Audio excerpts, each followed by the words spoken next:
Hello friend, my YouTube channel Shivan story में आप सभी का स्वागत है। आज की कहानी है तुम्हें भी खुश रहने का हक है। तुम्हें आराम करने के लिए केवल रविवार ही तो मिलता है और आज रविवार को भी किचन में घुसी हुई हो। प्याज काट रही सुमित्रा जी ने कहा, अरे मम्मी आपसे कुछ सीख लूँ, वैसे भी आप तो हेल्प करती ही हो। दाल चीनी कितनी डालनी है ये बताओ, एक रविवार ही तो मिलता है जब मैं कुछ बना पाती हूँ। आपको पता नहीं सकती कि कुकिंग मुझे कितना सुकून देती है। वाड़ी ने छोलों में छोंक लगाने की तैयारी करते हुए कहा, तुमसे बातों में भला कौन जीत सकता है।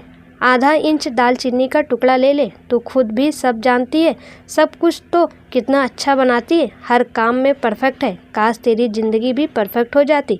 सुमित्रा जी ने कहा, मम्मी कितनी तो परफेक्ट ज़िंदगी है, आप, मैं और पापा। वाड़ी ने बात पलटते हुए कहा। वाड़ी ने बात पलट दी थी, लेकिन वह भी जानती थी कि उसकी ज़िंदगी परफेक्ट नहीं है। वह परफेक्ट ज़िंदगी के लिए अपनी मम्मी पापा को नहीं छोड़ सकती थी। आज वो जो कुछ भी है, जहाँ भी है, उन्हीं की बदौलत है। डिंग डोंग, तब दरवाजे की घंटी बजी। सुनिए जरा, दरवाजे पर देखिए कौन आया है। सुमित्रा जी ने अपने पति किशन जी को आवाज़ लगाते हुए कहा।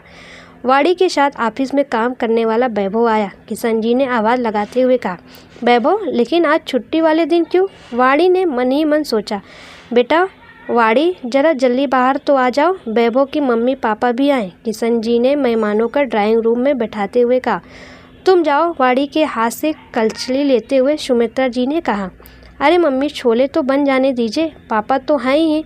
वाड़ी ने आपस हाथ में कलछी लेते हुए कहा, नहीं बेटा तुम्हें जाना चाहिए, मैं यहाँ सब संभाल लूँगी। सुमित्रा जी ने वाड़ी को समझाते हुए कहा, ठीक है मम्मी, वाड़ी ने कहा। कहने के बाद वाड़ी ने ड्राइंग्स ट्रे और गिलास निकाले, रेफ्रिजरेटर से ठंडे पानी की बोतल निकाली और पानी गिलासों में डालने लगी। मम्मी पानी लेकर जा रही हूँ, आप भी गैस बंद करके जल्दी से आ जाओ, बाकी काम हम दोनों वैभव के जाने के बाद निपटा देंगे।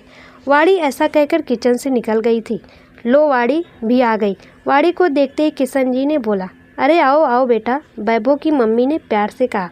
वाड़ी ने वैभव के मम्मी पापा का अभिवादन किया और उन्हें पानी का गिलास पकड़ाया। वैभव को पानी का गिलास पकड़ाते हुए वाड़ी ने आंखों ही आंखों में उसके इस तरफ एकदम से अचानक आने का कारण पूछा।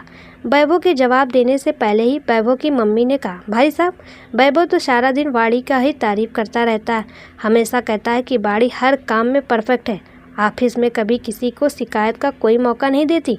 वो तो है ही। सुमित्रा जी गैस बंद करके ड्राइंग रूम में आ गई थी। उन्होंने वैभव की मम्मी की हाँ में हाँ मिलाते हुए कहा, दोनों साथ में काम करते हैं, एक दूसरे को अच्छे से जानते समझते हैं। हम वाड़ी को अपने घर की बहू बनाना चाहते हैं। वैभव की मम्मी ने बिना लाक लपेट के कहा। वाड़ी के साथ साथ सुमित्रा जी और किशन जी भी एक बार चौंक गए, लेकिन फिर किशन जी ने कहा, अगर वाड़ी को इस रिश्ते से कोई एतराज़ नहीं तो हमें भी कोई दिक्कत नहीं है। हाँ, वाड़ी को अगर वैभव पसंद है तो हम इस रिश्ते से सहमत हैं। सुमित्रा जी ने वाड़ी की तरफ देखते हुए कहा, वैभव तुमने अपने मम्मी पापा को यहाँ लाने से पहले एक बार मुझसे पूछना भी जरूरी नहीं समझा। वाड़ी ने वैभव की तरफ देखते हुए कहा, वाड़ी मुझे लगा कि तुम्हें कोई एतराज़ नहीं होगा, ऑफिस में तुम सबसे ज़्यादा मेरे ही करीब हो, हम दोनों साथ में काफ़ी अच्छे वक्त गुजारते रहे हैं, हम दोनों एक दूसरे के साथ खुलकर हंस लेते हैं और बात कर लेते हैं। मुझे लगा कि हम दोनों एक दूसरे के जीवन साथी बन सकते हैं।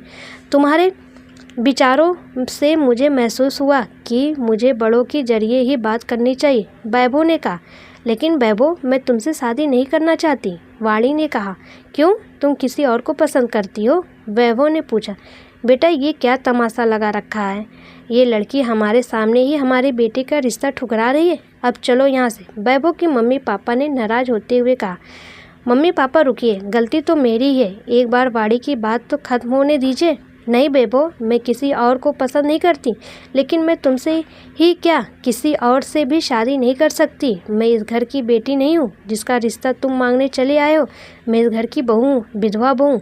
वाड़ी ऐसा कहकर वहाँ से उठकर चली गई थी। वैभव और उसकी मम्मी पापा ने अपनी आंखों में अनेक प्रश्न लिए सुमित्रा जी और किशन की तरफ देखा। वाड़ी का कहा एक एक शब्द 100% सच है, लेकिन इस बच्ची ने जितना प्यार और सम्मान हमें दिया है, हमारी अपनी बच्ची भी शायद ना दे पाती। हमारे ही कारण वो दूसरी शादी नहीं करना चाहती। सुमित्रा जी ने रुधे गले से कहा, लेकिन क्यों। वैभव ने पूछा, बेटा तुम्हें क्या करना है जानकर, अब चलो यहाँ से। वैभव की मम्मी ने कहा, मम्मी, मुझे लगता है आप ज़रा सोचिए, वाड़ी जैसे रिश्तों की कद्र करने वाली लड़की मुझे कहाँ मिलेगी जो वाकई में अपने सास ससुर को मम्मी पापा ही मानती है। वैभव ने कहा। वैभव के पापा ने उसकी हाँ में हाँ मिलाते हुए कहा, सही कह रहा वैभव, तुम थोड़ा सब्र करो। वाड़ी के सास ससुर अतीत की गलियों से गुजरते हुए वाड़ी के बारे में बताने लग गए थे। 5 बेटियों में तीसरी नंबर की वाड़ी का रिश्ता जब हमारे इकलौते बेटे शरद के लिए आया तो हमें वाड़ी बहुत पसंद और हमारे बेटे शरद को भी। दोनों में यही कोई 5 वर्ष का उम्र का फासला था। वैसे 5 साल बहुत ज़्यादा नहीं होता है, फिर भी वाड़ी स्नातक थी कर रही थी। हमने वाड़ी के मम्मी पापा को एक बार और सोचने के लिए बोला था, लेकिन वाड़ी के मम्मी पापा वाड़ी की शादी जल्द से जल्द कराना चाहते थे। उनका कहना था कि लड़के की उम्र नहीं, आमदनी देखी जाती है, पढ़ाई का क्या, कौन सा इसे नौकरी करनी है। हमें तो रिश्ते से कोई एतराज़ नहीं था, तो वाड़ी हमारी बहू बनकर हमारे घर आ गई। शादी के बाद वाड़ी ने अपनी पढ़ाई जारी रखने की इच्छा जाहिर की। हमने भी उसे प्रोत्साहित ही किया। शादी के बाद उसने बहुत अच्छे नंबरों से स्नातक तक पास किया। वाड़ी शुरू से ही एक मेधावी छात्रा रही थी, लेकिन हमारे समाज में बहुत कम लड़कियां ऐसी होती हैं जो अपनी मेधा का इस्तेमाल अपनी इच्छा से कर सके। हम तो महिलाओं की उपलब्धियों का उत्सव मनाना ही नहीं जानते, हमेशा उनकी सगाई, शादी या प्रेगनेंसी को ही सेलिब्रेट करना चाहते हैं। वाड़ी ने स्नातक के बाद MBA करना चाहा। वाड़ी MBA के अंतिम वर्ष में आ गई थी। सब कुछ अच्छा चल रहा था, लेकिन किस्मत को कुछ और ही मंजूर था। हमेशा की तरह शरद अपने ऑफिस के किसी काम से शहर से बाहर 2 दिन के लिए गया था। 2 दिन बाद शरद और वाड़ी की शादी की सालगिरह थी। हम सब बेसब्री से शरद के लौटने का इंतजार कर रहे थे। वो नहीं लौटा, केवल उसका शरीर लौटा। किशन जी को बताते बताते गला रूठ गया था, लेकिन किसी के चले जाने से दुनिया नहीं रुकती है। मरने वाले के साथ मरा नहीं जा सकता। जिंदगी अपनी रफ्तार से चलती रहती है। इसी बीच वाड़ी का MBA पूरा हो गया और उसको नौकरी भी लग गई। वाड़ी के मायके वाले उसे लिवाने के लिए आए। उनकी बेओज बेटी अब कमाऊ जो बन गई थी। हमने तो शरद की मौत के बाद अपना दिल पत्थर कर लिया था। बेटे को तो खो ही चुके थे। मन को समझा लिया था कि जब बेटा ही नहीं रहा तो उसके पीछे आई लड़की को क्यों रोके। उसके सामने तो अभी पूरा जीवन पड़ा है, लेकिन वाड़ी न जाने से इनकार कर दिया। मम्मी पापा को मेरे सिवा अब दुनिया में बचा ही कौन है। मैं उन्हें छोड़कर नहीं जाऊंगी। आज मैं जिस भी मुकाम पर हूँ इन्हीं के बदौलत हूँ। आपने तो वैसे भी कह दिया था कि ससुराल ही तेरा घर है। डोली में जा रही है, अब अर्थी में ही वापस आना। वाड़ी ने अपने मायके वाले को ऐसा कहकर लौटा दिया था। तब से वाड़ी हमारी बहू नहीं, बेटी बन गई थी। सुमित्रा जी का कहना जारी था। हमने बहुत समझाया कि वाड़ी जिंदगी का सफ़र अकेले नहीं कर सकते, तुम दूसरी शादी कर लो, लेकिन इसने हर बार मना कर दिया। फिर हमने भी कहना छोड़ दिया।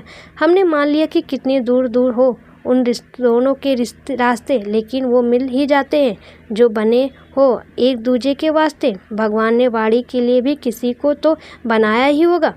आज जब बेटा तुम आगे से रिश्ता लेकर आए तो कुछ उम्मीद बांधी थी कि हमारी बेटी का दोबारा घर बस जाएगा। सोचा था कि वो सुबह कभी तो आएगी जब हमारी बेटी के जीवन में खुशियों का सूरज चमकेगा, लेकिन ये पागल लड़की तो हम वृद्ध लोगों के लिए अपनी ज़िंदगी तबाह करने में लगी है। सुमित्रा जी की आंखें बहने लगी थी। वैभव की मम्मी की आंखों से भी गंगा जमुना बहने लगी थी। बेटा, अब तो शादी तेरी वाड़ी से ही करेंगे। ऐसी निश्चल प्यार करने वाली लड़की कहाँ मिलेगी। वैभव की मम्मी ने हृदय गर्व से कहा। आंटी, क्या मैं वाड़ी से जाकर बात कर सकता हूँ? वैभव ने पूछा। हाँ हाँ बेटा, क्यों नहीं, सुमित्रा जी ने कहा। वाड़ी अपने कमरे में बैठी हुई खाली दीवार को टकटकी लगाए देखे रही थी। वाड़ी शरद के मम्मी पापा को छोड़कर नहीं जा सकती थी। वो अच्छे से जानती थी कि हमारा समाज चाहे कितना ही आधुनिक होने का दम भरे, लेकिन आज भी शादी के बाद लड़की न तो अपने माता पिता की देखभाल कर सकती है और न ही उन्हें अपने साथ रख सकती है। अगर रखना भी चाहे तो अव्वल तो लड़की के माँ बाप ही मना कर देते हैं, और अगर वो मान भी जाए तो लड़की के ससुराल वालों को सहन नहीं होता। फिर सुमित्रा जी और किशन जी तो वाड़ी के सास ससुर थे। वाड़ी अगर अपनी ज़िंदगी में आगे बढ़ने की सोचती भी तो सुमित्रा जी और किशन जी को पीछे छोड़ना पड़ता। शरद के जाने के बाद वो उन्हें अकेला नहीं छोड़ सकती थी। उन्होंने हमेशा उसे अपनी बेटी से बढ़कर माना था।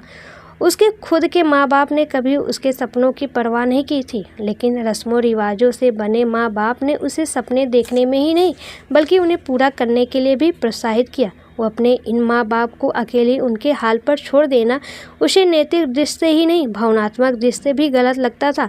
इसलिए वो हमेशा दूसरे विवाह की बात टालती जा रही थी।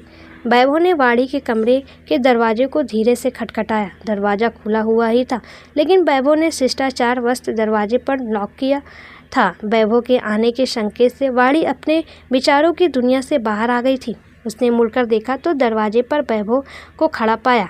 तुम अभी तक गए नहीं? मैं तुम्हें पसंद करती हूँ, लेकिन तुमसे कभी शादी नहीं कर सकती। वाड़ी ने एक सांस में अपनी बात कह दी और दोबारा दीवार को घूरने लगी। वाड़ी, एक बार मेरी बात तो सुन लो, फिर तुम जो कहोगी, जैसा चाहोगी वैसा ही होगा। मैं फिर कभी तुम्हारे रास्ते में नहीं आऊँगा। अपने दोस्त को इतना मौका तो दो, वैभव ने अंतिम कोशिश करते हुए कहा। कहो, वाड़ी ने वैभव की तरफ देखते हुए कहा। वाड़ी की शुभकृति मिलते ही वैभव कमरे के अंदर आकर वाड़ी के सामने खड़ा हो गया था। वाड़ी, आज सब कुछ जानने के बाद मेरे दिल में तुम्हारे लिए सम्मान और बढ़ गया। वैभव का बोलना जारी था। बैठ जाओ, वाड़ी ने साइड में रखी चेयर की तरफ इशारा करते हुए कहा। वाड़ी, मैं तुम्हारे जज्बे की कदर करता हूँ। मैं स्वयं यह मानता हूँ कि शादी भी हर लड़की को अपने माता पिता के प्रति सभी फर्ज उसी तरीके से पूरे करने चाहिए जैसे एक लड़का करता है। साथ ही बहू जैसे अपने सास ससुर का ध्यान रखती है, वैसे ही दामाद को भी रखना चाहिए। चेयर पर बैठते हुए वैभव ने कहा। अच्छा, ये सब बातें सुनने में और कहने में जितनी सहज लगती है, निभाने में उतनी ही मुश्किल होती है। वाकई में निभाना नामुमकिन सा ही होता है। लड़के के माता पिता ही ये सब बर्दाश्त नहीं कर पाते। वाणी ने दीवार की तरफ देखते हुए कहा। जो तुम कह रही हो वो भी सुनने में नामुमकिन सा ही लगता है। बहू होकर भी बेटी से बढ़कर फर्ज निभा रही हो। अगर मैं तुमसे वादा करूं कि शादी के बाद भी ऐसे ही तुम अपने फर्ज निभा सकोगी, तब भी क्या तुम इनकार करोगी? वैभव ने वाणी की आंखों में देखते हुए कहा। कहने और करने में बड़ा फ़र्क होता है। तुम पर कैसे विश्वास करूं? वाणी ने कहा। चलो, मुझ पर ना सही, खुद पर तो विश्वास कर सकती हो ना। जिस पल भी तुम्हें लगे कि मैंने तुम्हारे विश्वास को तोड़ा है, उसी पल तुम अपने आप को इस रिश्ते से मुक्त कर लेना, वैभव ने कहा। बेटा, वाड़ी, ज़िंदगी के सफ़र में एक हमसफ़र की बहुत ज़्यादा ज़रूरत होती है। हमने तो एक लंबी ज़िंदगी जी ली है, थोड़ी और बची है। तुम्हारे सामने तो पूरी ज़िंदगी बची है। तुम अकेली नहीं हो, यह सोचकर हम भी चैन से मर सकेंगे। नहीं तो ऊपर जाकर शरद को क्या जवाब देंगे? तुम्हें भी खुश रहने का पूरा हक है और शादी के बाद भी तुम अपने फ़र्ज़ निभा सकती हो। वाड़ी के कमरे में आते हुए सुमित्रा जी और किशन जी ने कहा। हाँ बेटा, तुम्हारे सास ससुर बिल्कुल ठीक कह रहे हैं, सुमित्रा जी के साथ आए वैभव के मम्मी पापा ने कहा। बेटा, हमें हमारी नज़रों में तो मत गिरने दो। हम इतने स्वार्थी नहीं हो सकते कि अपनी बेटी की खुशियों को अपने अकेलेपन की बलि वेदी पर कुर्बान कर दें। बेटा, शादी के लिए मान जाओ, सुमित्रा जी ने एक बार फिर कहा। मम्मी पापा, मैं केवल इसी शर्त पर शादी कर सकती हूँ कि शादी के बाद आप दोनों हमारे साथ रहेंगे, वाणी ने कहा। हाँ बेटा, बिल्कुल, हम चारों तुम दोनों के साथ ही रहेंगे, लेकिन कभी कभी तो हमें अपनी मर्जी से इधर उधर घूमने जाने की इजाज़त दोगे? वैभव के मम्मी पापा ने मुस्कुराते हुए कहा। और कोई शर्त? वैभव ने वाणी की तरफ देखते हुए कहा। नहीं, अब जैसा आप सब लोग चाहें, मैं सबके लिए चाय बनाकर लाती हूँ। ऐसा कहकर वाणी वहाँ से चली गई थी। बेटा, अब कुछ मिठाई भी ऑर्डर कर दे, आज तो मीठा खाना बनता है, वैभव के पापा ने मुस्कुराते हुए कहा। जी पापा, वैभव ने कहा। सुमित्रा जी और किशन जी के चेहरे पर सुकून और संतुष्टि स्पष्टता देखी जा सकती थी। आज उनकी एक बहुत बड़ी जिम्मेदारी पूरी हो गई थी।